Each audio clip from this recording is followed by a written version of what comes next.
बिस्मिल्लाहिर्रहमानिर्रहीम। अब बड़ा कॉमन यूनिवर्सिटी क्वेश्चन है कि आप एक गायनी या ऑब्स यूनिट में आपने एक टेस्ट किया या आपने स्क्रीनिंग की या आपने स्टडी की।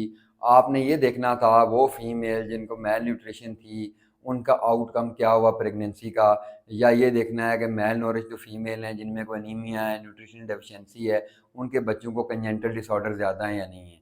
तो ज़ाहिर है डेफिनेटली मेल न्यूट्रिशन का लिंक है कंजेंटल डिसऑर्डर से।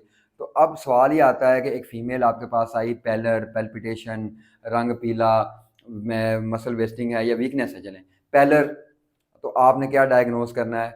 न्यूट्रिशनल एनीमिया है और या आयरन डेफिशिएंसी एनीमिया है। क्यों? रीज़न भी आपको आनी चाहिए ना, न्यूट्रिशन एनीमिया और आयरन डेफिशिएंसी एनीमिया क्यों? वजह यह है कि पैल्पिटेशन और पैलर आयरन डेफिशिएंसी एनीमिया में है। पाकिस्तान में आयरन डेफिशिएंसी एनीमिया कॉमन है, दूसरी वजह यह है, और फीमेल और बच्चों में। तीसरी वजह यह है कि आयरन रिच डाइट मदर लेती ही नहीं है। आप गौर करें, हम प्रेगनेंसी में आयरन और फोलिक एसिड की टेबलेट्स देते हैं। क्यों देते हैं? इसलिए देते हैं कि डेफिशिएंसी ना हो। तो इसलिए प्रेगनेंसी में रिक्वायरमेंट बढ़ जाती है, डाइटरी रिक्वायरमेंट बढ़ेगी तो आपने टेबलेट देनी है। फीमेल ने टेबलेट भी नहीं ली, फीमेल को ये प्रॉब्लम्स हैं, पैल्पिटेशंस हैं, तो डायरेक्ट न्यूट्रिशन एनीमिया भी पूछेगा या सिनेरियो देके। तो आपने कहा जी आयरन डेफिशिएंसी एनीमिया है या न्यूट्रिशन एनीमिया है। अब अगला सवाल है करेंगे क्या? फीमेल प्रेग्नेंट आई है आपके पास, पैलर है, पैल्पिटेशंस हैं, तो आपने न्यूट्रिशन डाइटरी हिस्ट्री नहीं ले रही, न्यूट्रिशन एनीमिया डायग्नोज किया, करेंगे क्या या कम्युनिटी में क्या मेजर्स लेंगे? देखिए सिंपल सी बात, आयरन सप्लीमेंटेशन। आयरन सप्लीमेंटेशन अब दो तरह से है। एक तो आपने आयरन की टेबलेट्स दे दी, सेंगोबियान के नाम से आती हैं, फेरस सल्फेट के नाम से आती हैं। दूसरा, आपने विनोफर के इंजेक्शन लगाए। अगर बहुत कम है, एनीमिया ज्यादा है, तो आपने आयरन को इंजेक्टेबल फॉर्म में देना है, मतलब सप्लीमेंटेशन करनी है ओरल और इंजेक्टेबल फॉर्म में। फिर फूड में आपने ज़ाहिर है ऐड करना है। बैलेंस डाइट की आप बात करते हैं, फूड में कैसे ऐड करना है? मैंने आपको पहले बताया कि आटे के अंदर आयरन ऐड करना है। आयरन आटे के अंदर ऐड है, आयरन दूध के अंदर ऐड है। फिर डाइट में क्या बताना है उससे कि ग्रीन लीफी वेजिटेबल ले, स्पिनच ले, आप पालक ले लें। Green leafy vegetable, iron supplementation, iron fortification. तो यहाँ ऊपर आपने लिखना है इंजेक्टेबल और ओरल फार्म, नीचे आपने लिखना है ग्रीन लीफी वेजिटेबल्स की बात करनी है या फूड फोर्टिफिकेशन की बात करनी है। फिर prenatal care and screening. भाई प्री नेटल केयर और स्क्रीनिंग यही है ना कि आपने ड्यूरिंग, जब एंटीनेटल या एंटीनेटल से पहले क्या होता है? Prenatal. देखें, एक एंटीनेटल है, एक नेटल है, एक पोस्ट नेटल है, प्री नेटल।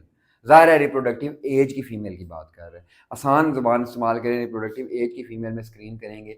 क्या स्क्रीन करेंगे? देखें, आयरन लेवल चेक करेंगे। कैसे करेंगे? सीबीसी करेंगे। स्क्रीनिंग में आप सीबीसी करेंगे, उसके बाद अगले टेस्ट आप कर लेंगे।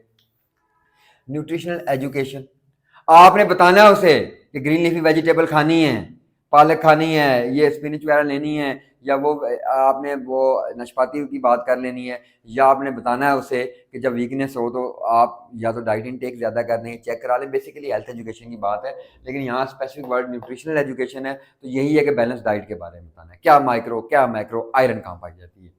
देन आपने जब एंटीनेटल प्रेग्नेंट होगी ना, तो सप्लीमेंटेशन प्रोग्राम है पाकिस्तान में। हर फीमेल जो प्रेग्नेंट है उसे आयरन और फोलिक एसिड की टेबलेट देते हैं, मैंडेटरी हैं। लेडी हेल्थ वर्कर देती हैं उसे जाके। देन आपने क्या एड्रेस करना है? Underlying cause, that's very important.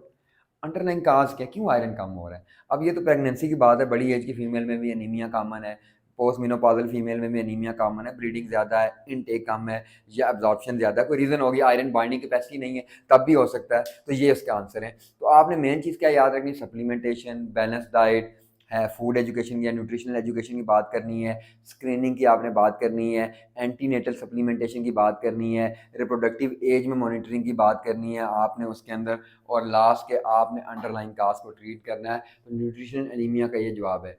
अब जनरल एक सवाल अगर आ जाए, पाकिस्तान में कौन से न्यूट्रिएंट्स की डेफिशिएंसी है? फीमेल में आयरन भी है, कैल्शियम भी है, विटामिन डी भी है। तब आपने, ये तो सिनेरियो से मैं स्पेसिफाई हुआ ना, मैंने कहा आयरन है, पैल्पिटेशन है, पैलर है। हड्डियां कमजोर हैं, हड्डियों में दर्द है, हाल ही सवाल है न्यूट्रिशनल एनीमिया का, या कौन सी मेजर काजेज हैं, तो उसमें आयरन के साथ आपने फोलिक एसिड भी लिखना है, कैल्शियम भी लिखना है, विटामिन डी भी लिखना है।